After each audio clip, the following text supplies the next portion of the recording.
Hi, my name is Alex Goldberg, and if you want to learn more about me as a playwright or my play, Annexing the Palisades, watch this video. I fell in love with theater at a very young age. I was in first grade and I staged a play. One of the kids' books I had a play in the back of it. It's like a two-page play. And so I put it up in my class and I played all the parts, mostly because I was the only person who could read. So I would, would be feeding all the other kids lines. Eventually they're like, just say the lines. So like did a 5-minute play there. I was in third grade, I actually wrote a play, a two-page play called Movie Monsters Come Alive, sort of a greatest hits with all the movie monsters, the Mummy and Frankenstein, and starred in it. There were other people in the play, of course, but my third grade teacher let us put it on for one performance, and that was great. And then I did a follow-up in fourth grade. I wrote a play. Wasn't as good because it was mostly about me, and I'm not going to carry a show on stage. So that's when I started. I started young, and I moved into acting when I got into high school, and in college I wanted to be a triple threat. I wanted to act and write and direct, and I did a few of those things. And at some point, I got to the point where I would be on stage in a show in New York, off Broadway, and I had a show going on at the same time that I wrote. I co-wrote a musical, and I couldn't wait to leave my acting to go across town and see my play. To me, that was much more exciting. I was second guessing myself as an actor a lot, and I wasn't as much as a writer. Now, of course, second guessing as a writer comes much later, and you continue to do that. But at the time, it felt natural. So I stopped focusing on acting and just stuck with writing and a little directing. Writing was initially a hobby for me. I liked to do it. It was fun. But it became an obsession when I was out of college. I started doing a little writing in college, and then out of college, I started writing screenplays first, and then stage plays. And the immediacy of a stage play, writing something and then having it exposed to an audience, was truly awesome when you had that opportunity. I was also doing sketch comedy at the time, and it's the same thing, even though the mediums are different, or the formatting is different. You get to see it in front of an audience and hear their response, and it's an organic piece. So from that point on, I was hooked, and I would constantly think of things, how would they become good to be dramatized. I take a lot of inspiration from real life events, not necessarily getting into the history of them, but like how the people were affected, the day-to-day people affected by these sort of things. So that was my initial inspiration. And from then on, I never stopped. My writing process for theater, for stage plays, differs from screenplays and TV scripts. Screenplays and TV scripts are much more of a craft, and they're outlined to a T. I will have a 30-page outline of a movie script before I start writing it. Theater's a little different, but it still involves outlining. So what will happen is I'll get the genesis of an idea. Something will pop into my head. I won't take any notes. It'll just be an idea, and I'll think about it. And I liken it to creating like a soup. You put something on the pot, and you throw ingredients in, and it's starting to simmer, and nothing much is coming to it. And then when it hits a boiling point, then I start writing. So by the time I write, I could usually pitch out the idea from beginning to end. Not all the details in there, but I know where I'm going when I usually start on page one. There's a few times that I don't, and sometimes it ends well and sometimes it doesn't. But if I usually get through that entire prep process of the cook, then by the time I start the cook, I will finish it. I first heard of the Antaeus Theater Company through my college friend, John Sloan. And at the time, he was one of the artistic directors of the company. We had just moved to LA, my wife and I, and reconnected with John. He's like, you need to come check out the theater. We have a playwrights lab.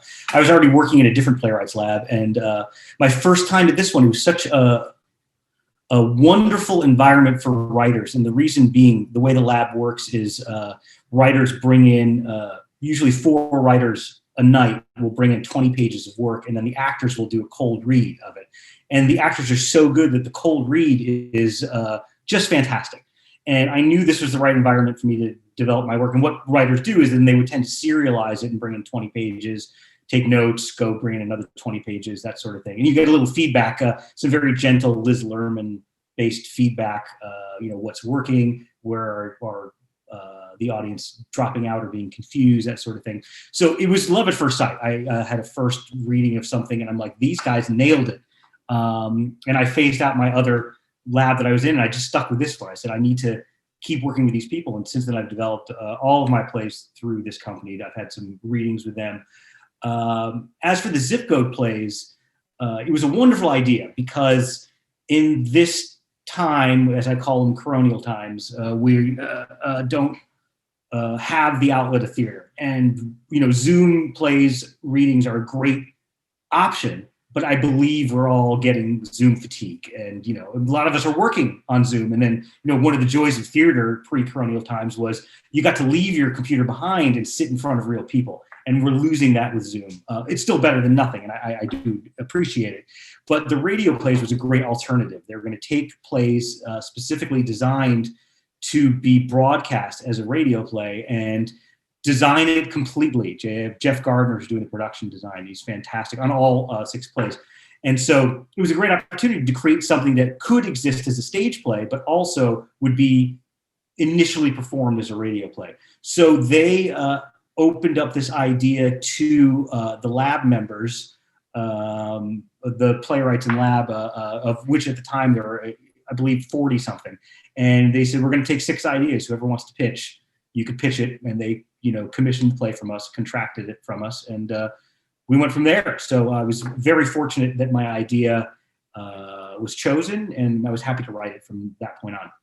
My specific play in the zip code plays is called Annexing the Palisades. And it came from a very real and sordid place in Los Angeles' history. I'm a big history buff. I was an American Studies major in college, and I've been in LA now for nearly a decade, and just love finding out little quirky details. And LA, like any major city, probably more than many major cities, has a lot of dirt under there. I mean, it's part of the sheen of Hollywood. And Annexing the Palisades is inspired by the truthful activities that took place at what is called the Murphy Ranch. I don't know if you're familiar with that, but the Murphy Ranch is a compound in the Palisades that was built in the 30s. And this is going to be a bit of a spoiler for the play, but it was built by a couple of wealthy people, initially from Chicago, who were building a compound that was to be self-sustaining. Most people believe it was to ride out the war, World War II. They knew war was coming and the chaos that followed it.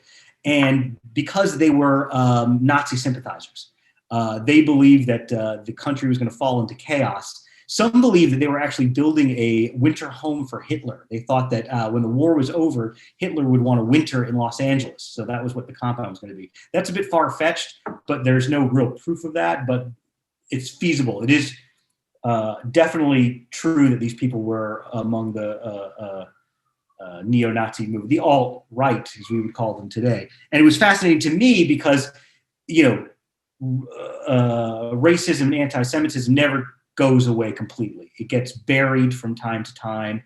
And in enlightened eras, sometimes people do learn about how to not be racist to people.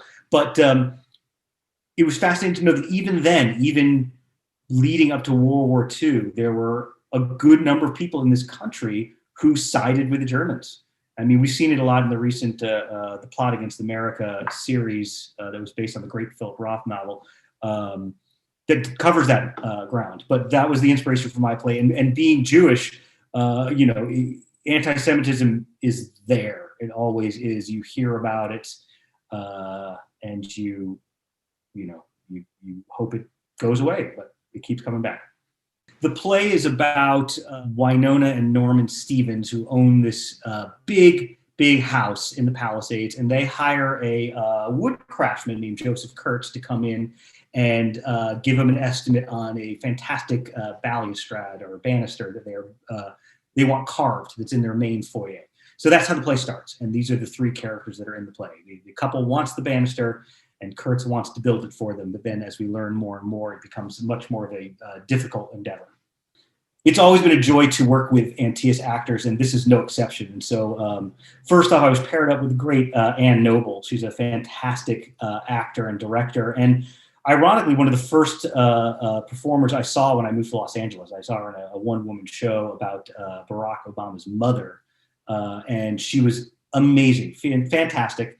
And who knew that, a decade later I'd be working with her. So she was great. She loved the piece, and we sat down and came up with an amazing cast list. And like, well, we can go with this person, we can go with that person, we can go with this person. There's so many great actors to choose from. The only caveat was that because of the nature of the recording, we couldn't use real life couples because they were going to be recorded on these fancy systems that were sent to their houses. And you could only have the bandwidth, one person, at a time in a house. So our lead actress is Nikki Dukas, and she is really marvelous and fantastic. She's also an actor director who nailed the part. When she did a first read, I thought it felt like she had worked on it for a month. She was really fantastic. Playing her husband is Harry Groner, who's one of the original founders of Antaeus, another one of my favorite actors. He works all the time in really wonderful stuff. Like me, he spent a lot of time in New York before coming out here, but just a really fantastic actor. He was great.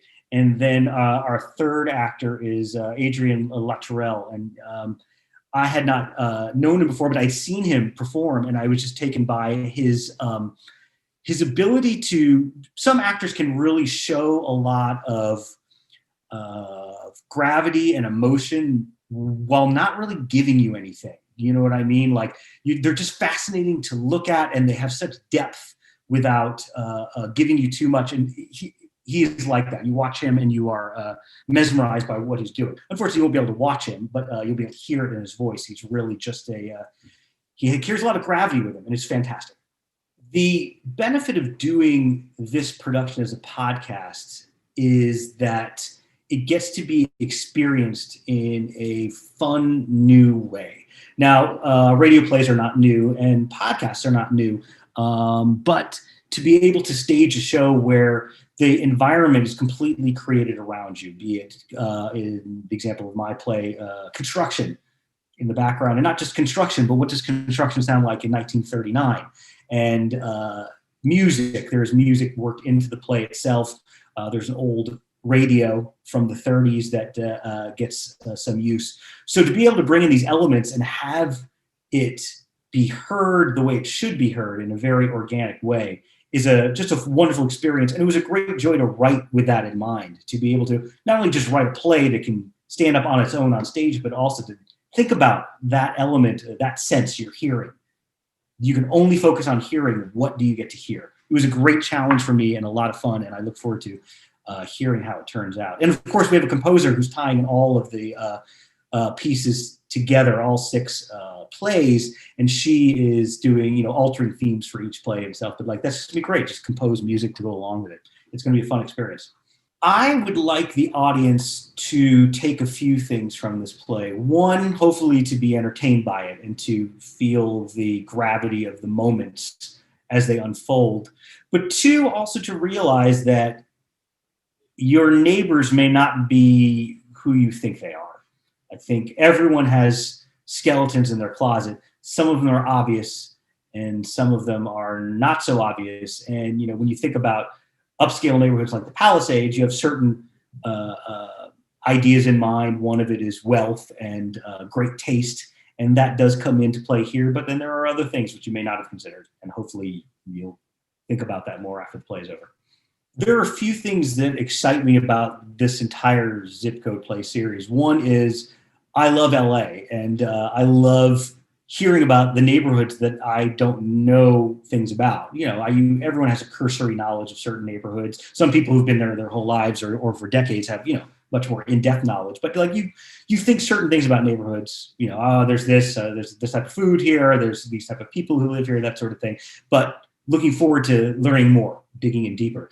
And the other thing I'm looking forward to is just hearing from the other 5 immensely talented writers. There are dozens of great writers in the Antaeus Playwrights Lab, dozens. And making this decision must not have been easy. And the other writers that they picked are fantastic.